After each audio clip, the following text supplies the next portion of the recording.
I think first of all, I mean, we started off the blurb that we put out about this. We talked about Donald Watson. He and his wife are credited with coining the word vegan. He was a conscientious objector during World War II.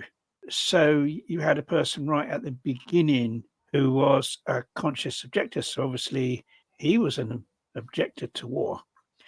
And it's quite interesting, isn't it? I thought it was very interesting the sort of reasons he gave for that, because there was an interview with Donald Watson by a guy called George Roger. I think George Roger was involved in the vegan site. This was in 2002, wasn't it? Yeah. The interview, and Donald Watson talks about his conscientious objection in that interview, doesn't he? Yeah, he said in general terms he didn't want to kill anyone.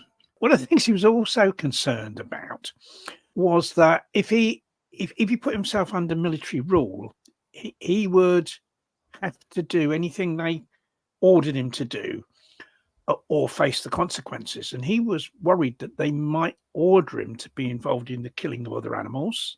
In other words, they might order him, to work in a slaughterhouse or something like that. And so he was also concerned about that aspect of it.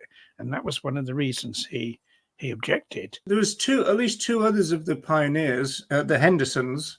So you got Faye Henderson and G. Allen Henderson. In fact, G. Allen Henderson became the first employee of the Vegan Society. I sent you the figures today. Remember that, Ronnie?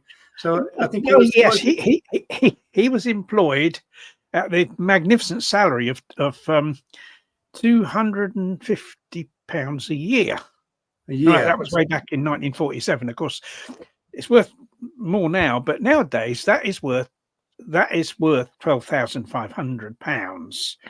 So someone today on the same equivalent salary to him would be receiving £12,500 a year, which is something like £235 a week, which is a really kind of quite frugal sum of money compared with the huge sums that some people are getting paid, in some of these animal advocacy organisations, isn't it?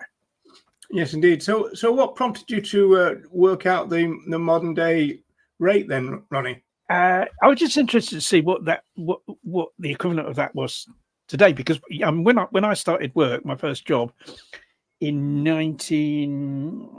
when was my first job? I think it might have been in either 69 or 70, around about that time. I was paid £5 a week. That was my wage at the time. In 79, I was actually running two cinemas in a place called Kirby near Liverpool, and my weekly wage was 25 quid, and my take home was 19. Right, but there was a flat inside the place for me, and also the bingo club next door provided all the meals. So you had perks.